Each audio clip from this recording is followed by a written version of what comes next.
Shalom, saudara-saudara yang dikasih dalam Kristus Yesus Tuhan dimanapun berada. Senang sekali saya dapat menyapa saudara-saudara melalui channel YouTube saya ini, dan saya berdoa lewat perenungan firman Tuhan yang saya sampaikan pada kesempatan ini akan menjadi berkat dan sungguh-sungguh boleh memberkati kita semua, karena setiap kita bertemu dengan kebenaran Allah, bertemu dengan firman yang hidup, yaitu Yesus Kristus Tuhan. Sebelum kita mendengarkan perenungan firman Tuhan dan membaca firman Tuhan, saya mengajak saudara untuk kita bersama-sama berdoa. Bapa yang maha baik, Bapa dalam surga, di dalam Kristus Yesus Tuhan dan Juru Selamat kami yang hidup, kami mengucap syukur Tuhan. Banyak hal yang telah kami lewati sepanjang minggu ini, sepanjang bulan-bulan yang lalu dalam musim-musim perjalanan kehidupan kami, dan kami tahu dan sangat percaya bahwa Tuhan selalu bersama kami karena Engkau adalah Tuhan Allah yang menyertai kami, Tuhan Immanuel buat kami. Bapa yang maha baik, kami membuka hati kami dan telinga kami, jadikan kami mengerti telinga seorang murid dan dapat menangkap apa yang Tuhan mau dan Tuhan kehendaki, sehingga hati kami pun menjadi tanah yang subur, sehingga setiap kebenaran firman Allah yang kami dengar lewat telinga kami, iman kami timbul, iman kami dibangkitkan, tubuh jiwa roh kami disehatkan. Urapi hamba, sembunyikan hamba di belakang salib-Mu, berikan hikmat, pengertian, pewahyuan bagi kami semua dan umat Tuhan yang mendengarkan melalui channel YouTube ini, semakin diberkati Tuhan.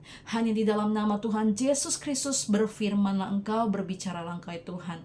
Setiap kita yang siap untuk diberkati dengan perenungan firman Tuhan, pada kesempatan ini kita bersama-sama katakan amin.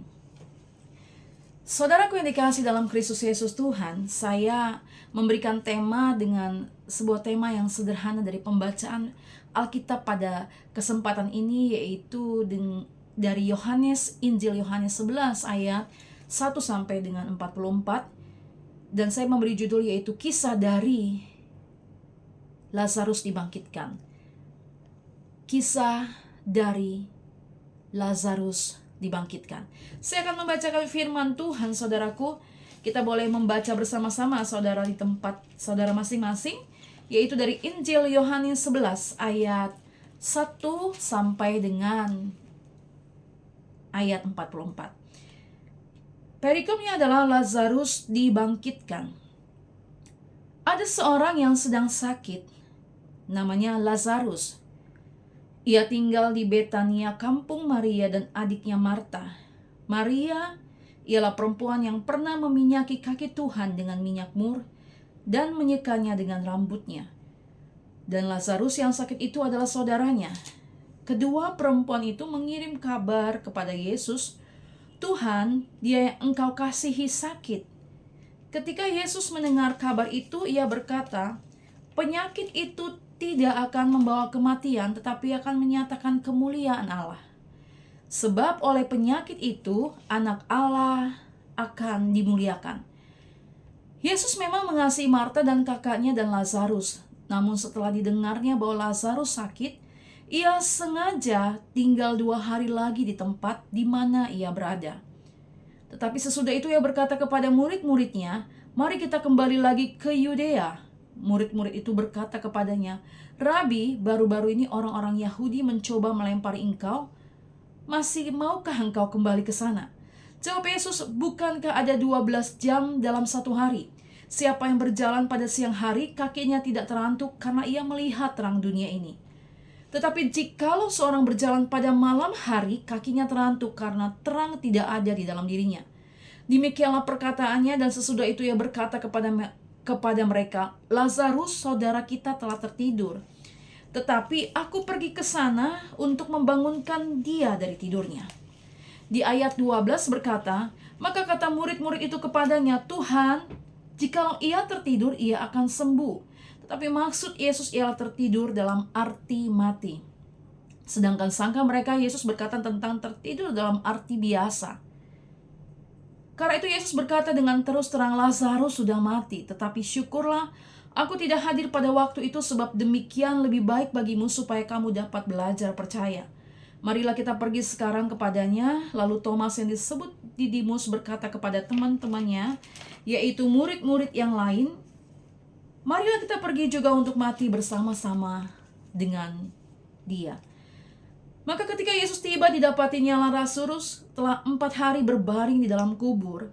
Betania terletak dekat Yerusalem, kira-kira 2 mil jauhnya. Di situ banyak orang Yahudi telah datang kepada Marta dan Maria untuk menghibur mereka berhubung dengan kematian saudaranya. Ketika Marta mendengar bahwa Yesus datang, ia pergi mendapatkannya, tetapi Maria tinggal di rumah. Maka kata Marta kepada Yesus, "Tuhan, sekiranya Engkau ada di sini, saudaraku pasti tidak mati. Tetapi sekarang pun aku tahu bahwa Allah akan memberikan kepadamu segala sesuatu yang engkau minta kepadanya." Kata Yesus kepada Marta, "Saudaramu akan bangkit." Maka kata Marta kepadanya, "Aku tahu bahwa ia akan bangkit pada waktu orang-orang bangkit pada akhir zaman." Jawab Yesus, "Akulah kebangkitan dan hidup. Barang siapa percaya kepadaku, ia akan hidup walaupun ia sudah mati. Dan setiap orang yang hidup dan yang percaya kepadaku tidak akan mati selama-lamanya. Percayakah engkau akan hal ini?" Jawab Marta, "Ya Tuhan, aku percaya bahwa Engkaulah Mesias, Anak Allah, Dia akan datang ke dalam dunia." Dan sesudah ia berkata demikian, ia pergi memanggil saudaranya Maria dan berbisik kepadanya, "Guru ada di sana dan ia memanggil engkau." Mendengar itu Maria segera bangkit lalu pergi mendapatkan Yesus. Tetapi waktu itu Yesus belum sampai ke dalam kampung itu, ia masih berada di tempat Marta menjumpai dia.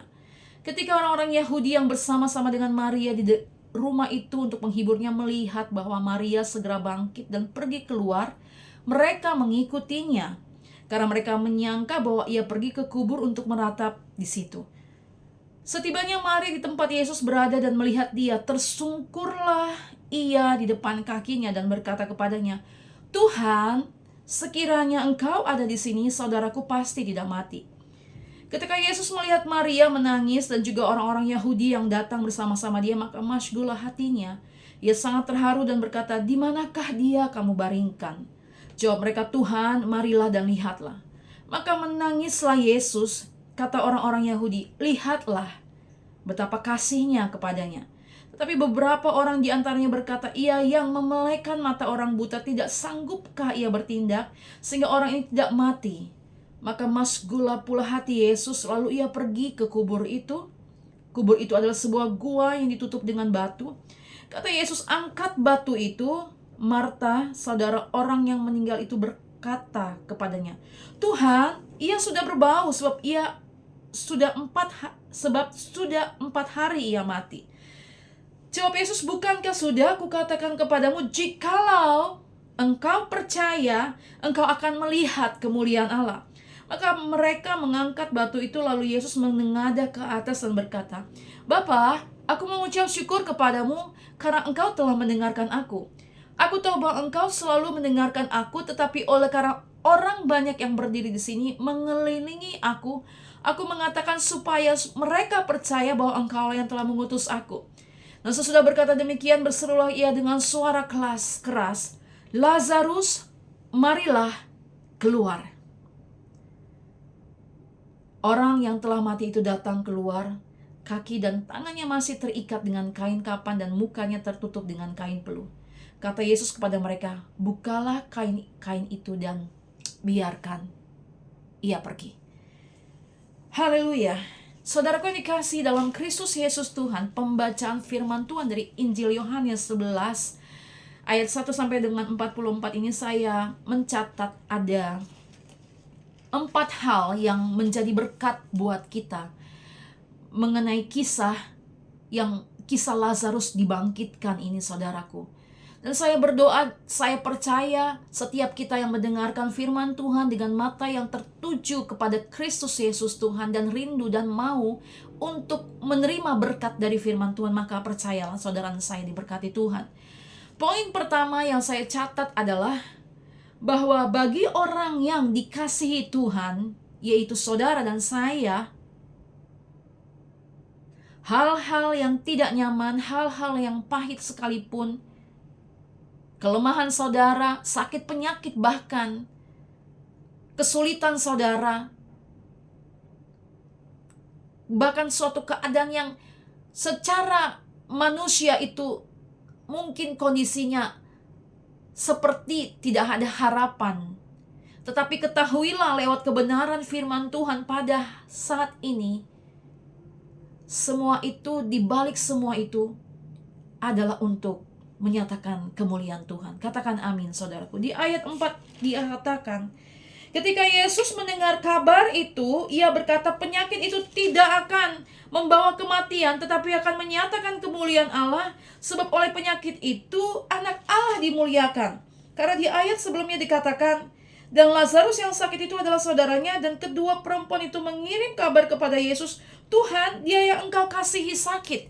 Tetapi Yesus mengatakan, dan pada saat dia mendengar berita itu, dia mengatakan penyakit itu tidak akan membawa kematian. Kondisi keadaan saudara yang mungkin saat ini saudara lemah, tidak berdaya, saudara terbaring di tempat tidur, saudara percaya, saudara yakin bahwa keadaan saudara tidak membawa kepada kematian, tapi untuk menyatakan kemuliaan Tuhan. Mungkin dalam kondisi saudara nggak punya apa-apa, beras di rumah saudara habis, atau situasi kondisi saudara tidak memungkinkan saudara. Dalam gambaran secara kasat mata, saudara sepertinya tidak ada satu orang pun yang memperhatikan.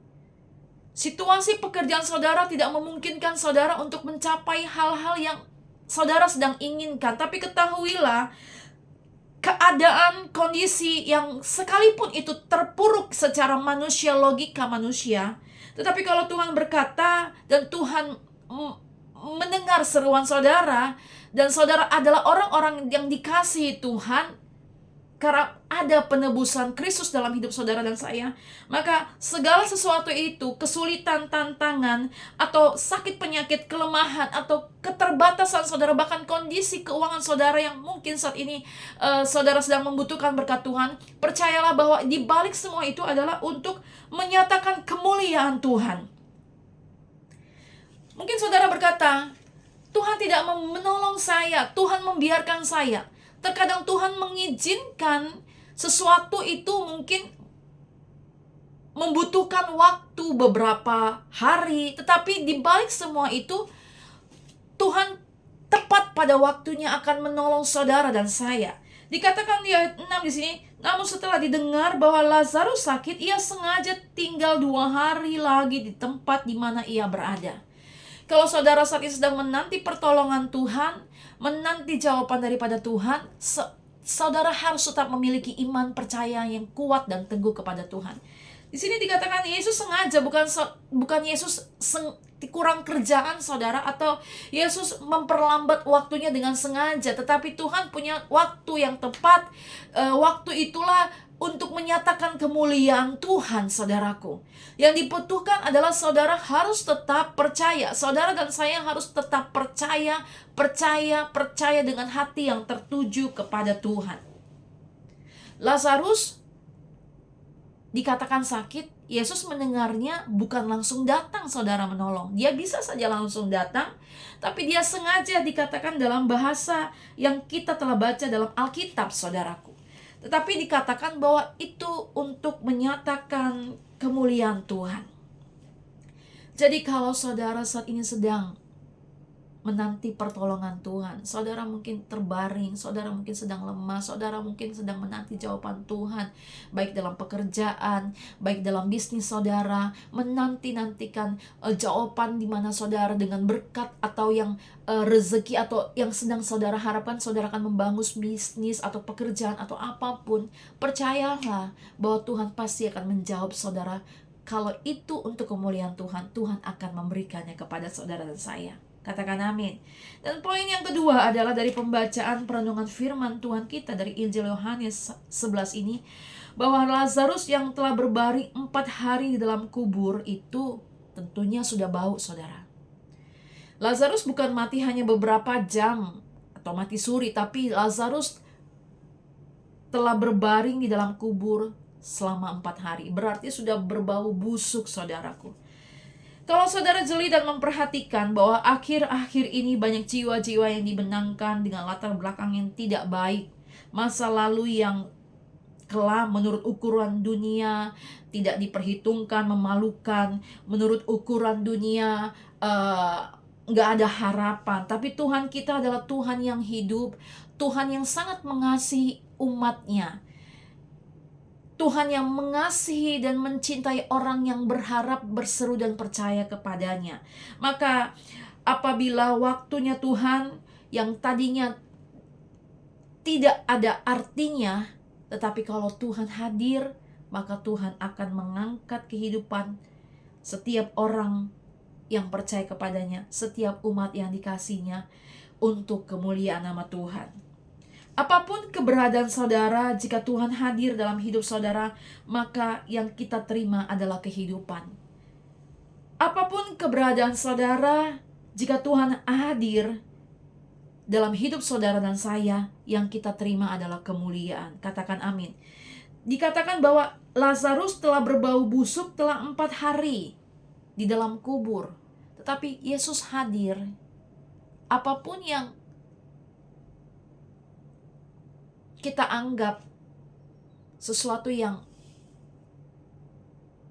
sepertinya tidak ada harapan, kalau jika Tuhan hadir, maka akan ada kehidupan, maka akan ada kemuliaan, maka akan ada damai sejahtera, maka akan ada sukacita, maka akan ada kesembuhan. Sekarang yang perlu kita perhatikan dan yang perlu kita lakukan dan kerjakan adalah kita meminta kehadiran Tuhan. Kita bersabar, kita bertekun di dalam doa, kita bertekun di dalam iman, kita bertekun dalam pengharapan kita sampai Yesus Kristus Tuhan saudara dan saya hadir dan menyatakan jawabannya dalam hidup saudara dan saya. Ingat, terkadang Tuhan mengizinkan beberapa waktu bukan karena dia sengaja atau kurang kerjaan atau dia super sibuk dengan begitu banyaknya umat manusia, sehingga dia harus satu-satu melihat. Tidak saudara, mata Tuhan tidak kurang panjang untuk menolong umatnya. Tetapi yang menjadi penghalang adalah dosa, kesalahan, pelanggaran kita. Inilah waktunya, inilah harinya untuk kita melakukan pemberesan, melakukan pemberesan dalam kehidupan kita, untuk kita datang kepada Tuhan lebih bersungguh-sungguh lagi, mengakui semuanya kepada Tuhan. Maka Tuhan kita adalah Tuhan yang setia dan adil, dan dia akan menjawab dan menolong saudara dan saya. Dan poin ketiga adalah dari pembacaan perenungan firman Tuhan dari Injil Yohanes 11 ayat 1-44 ini adalah ada sebuah kerinduan yang begitu besar, yang akan kerinduan yang begitu besar yang dimiliki oleh anak-anak Tuhan, yaitu saudara dan saya. Kerinduan yang begitu besar akan kehadiran Tuhan, itulah yang akan mendatangkan mukjizat. Oleh karena itu, milikilah sebuah kerinduan akan kehadiran Tuhan dalam hidup saudara. Bukan hanya sekedar berkat atau berkat yang kita kejar, saudaraku. Saya percaya berkat itu adalah bonus dalam kehidupan setiap umat manusia. Kalau mau kita jujur melihat, banyak orang-orang di luar sana yang tidak mengenal Tuhan yang benar, Tuhan yang hidup. Di luar sana mereka juga menerima dan menikmati rezeki yang berlimpah, mereka juga menikmati kekayaan, tetapi mereka tidak mengenal juru selamat itu. Tetapi mereka diberikan rezeki karena Tuhan itu adalah Tuhan yang adil, maha pengasih dan murah hati. Dia akan memberkati, dia akan memberikan rezeki kepada orang yang berusaha. Tetapi keselamatan itu hanya diberikan kepada orang-orang yang percaya kepada dia, kepada Kristus Yesus Tuhan sebagai satu-satunya Tuhan dan Juru Selamat. Oleh karena itu, dari perenungan pembacaan firman Tuhan itu, kita pun diajak untuk memiliki kerinduan yang begitu besar akan kehadiran Tuhan. Karena kerinduan yang begitu besar akan pribadi Tuhan, saudara, mari kita garis bawahi, bukan berkatnya, bukan bonusnya, bukan kekayaannya, bukan hal-hal dunia yang kita harapkan, tapi kehadirannya yang menjadi Tuhan dan Juru Selamat dalam hidup kita. Kehadirannya yang menjadi gunung batu kita, menara kekuatan kita, kekasih kita, sumber kehidupan kita. Kehadirannya itulah yang harus kita dapatkan, saudaraku. Kerinduan yang begitu besar akan kehadiran Tuhan, karena saat kita memiliki kerinduan yang begitu besar akan pribadinya yang hadir dalam kehidupan kita itu akan mendatangkan mukjizat dalam kehidupan kita. Katakan amin, saudaraku. Di ayat 33-35 berkata, ketika Yesus melihat Maria menangis dan juga orang-orang Yahudi yang datang bersama-sama dia, maka masygulah hatinya. Ia sangat terharu dan berkata, "Di manakah dia kamu baringkan?" Jawab mereka, "Tuhan, marilah dan lihatlah." Maka menangislah Yesus. Saudaraku, kalau tidak ada kedekatan antara Maria dan Yesus, tentulah Yesus tidak akan masyghul dan sedih seperti itu, saudaraku. Dan saudara memiliki kedekatan, keintiman dengan Tuhan, masakan Bapa dalam surga tidak memberikan segala sesuatu yang dia miliki, saudaraku. Saudara, dapatkah kita bayangkan, kita merenungkan bersama-sama, Yesus saja anak yang tunggal dia berikan bagi setiap kita, bagi saudara dan saya. Dan ini menjadi salah satu yang menguatkan saya secara pribadi, saudaraku, pada saat saya mungkin menghadapi atau menanti pertolongan jawaban Tuhan, menanti Tuhan memberikan apa yang menjadi kerinduan saya. Saya merenungkan ayat firman Tuhan ini bahwa Bapa Surgawi memberikan anaknya yang tunggal, Yesus Kristus, untuk menyelamatkan saya, menyelamatkan keluarga saya, mengampuni segala dosa saya, mengampuni segala dosa umat manusia. Anak saja dia berikan bagi kita, saudaraku. Bapa yang maha baik, masakan Bapa yang maha baik itu tidak mengaruniakan segala sesuatu kepada saudara dan saya. Masakan Bapa yang punya bumi dan surga, yang sanggup memberikan anaknya yang tunggal supaya setiap orang yang percaya kepadanya tidak binasa, tidak mengaruniakan segala sesuatu yang kita rindukan dan kita harapkan. Apa yang menjadi kerinduan saudara? Promosi jabatan, pekerjaan, rumah, anak-anak yang berhasil, anak-anak yang takut Tuhan, anak-anak yang cinta Tuhan, pasangan yang dipulihkan, anak-anak yang dilindungi Tuhan. Tuhan pasti akan mengaruniakan semua itu, keberhasilan, kebahagiaan, sukacita, damai sejahtera.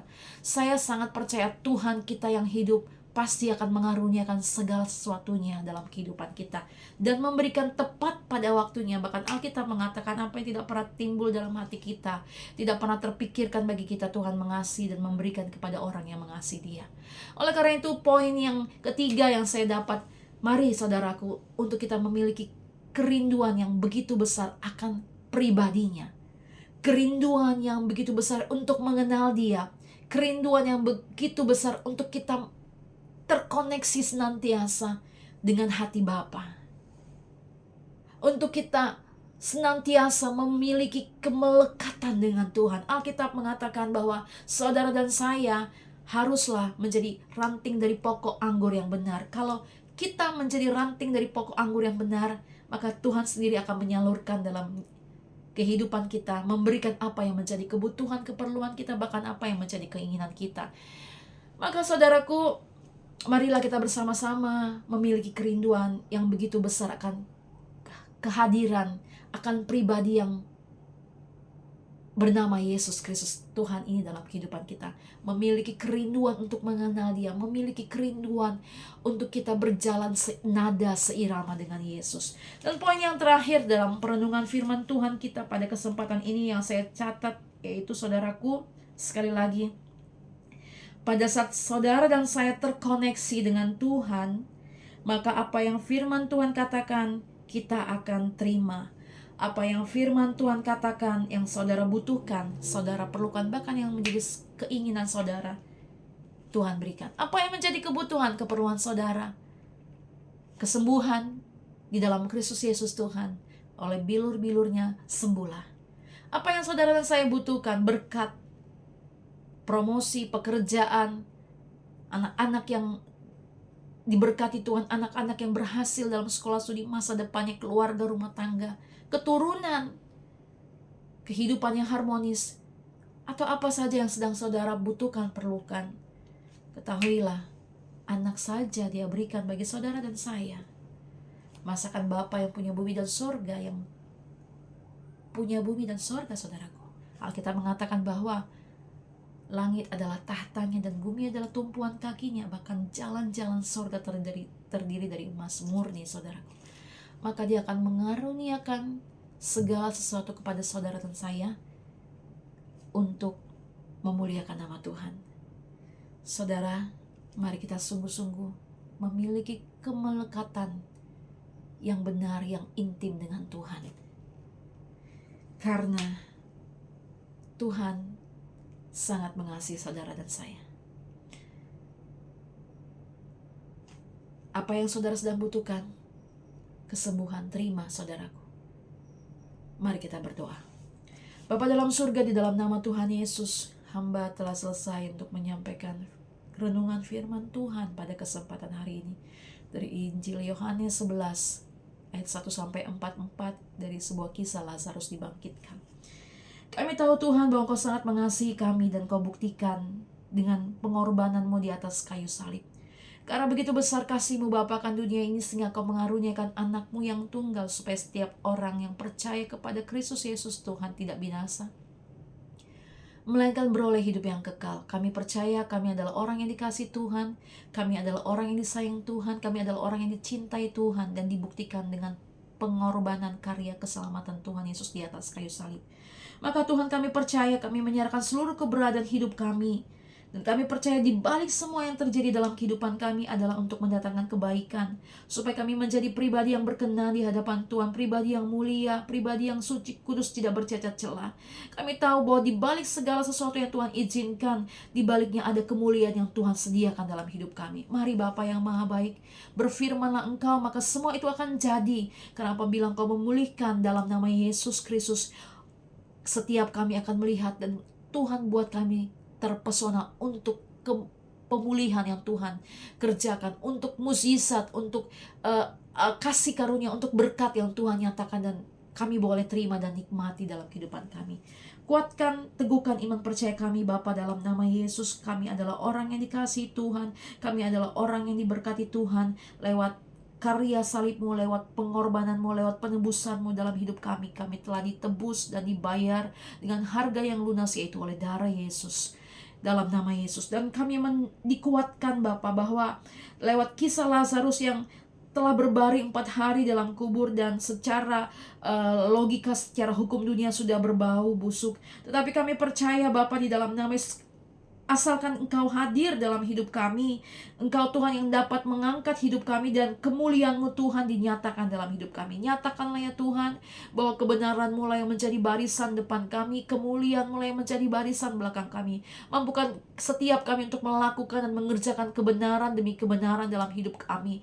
Pada saat kami menabur, kami tahu Tuhan bahwa Tuhan kami tidak pernah berhutang, bahwa Tuhan kami adalah Tuhan yang pemurah hati, yang memberkati setiap kami. Pada saat kami mengampuni, kami tahu adalah firman Tuhan. Maka pada saat kami mengampuni, itu sesungguhnya adalah memerdekakan kami dari setiap penjara yang mengikat kami. Apakah penjara sakit penyakit, apakah penjara kemiskinan, apakah penjara kekecewaan, luka batin. Tuhan sembuhkan kami, dan kami mau melakukan dan menghidupi firman Tuhan di dalam nama Tuhan Yesus. Kami percaya pada saat kami meminta ampun kepada Tuhan, firman-Mu berkata, sekalipun dosa kami merah seperti kirmizi, akan menjadi putih seperti salju.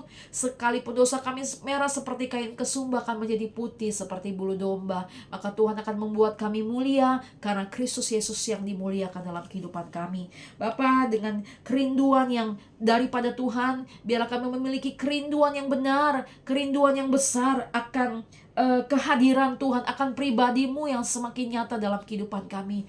Mari Tuhan, bukan hanya berkat saja yang kami kejar Tuhan, karena kami percaya bahwa berkat itu adalah bonus, tapi bagaimana sikap hati kami, bagaimana hidup kami, bagaimana pikiran kami, perkataan kami, itu boleh menjadi saksi Tuhan, menjadi berkat.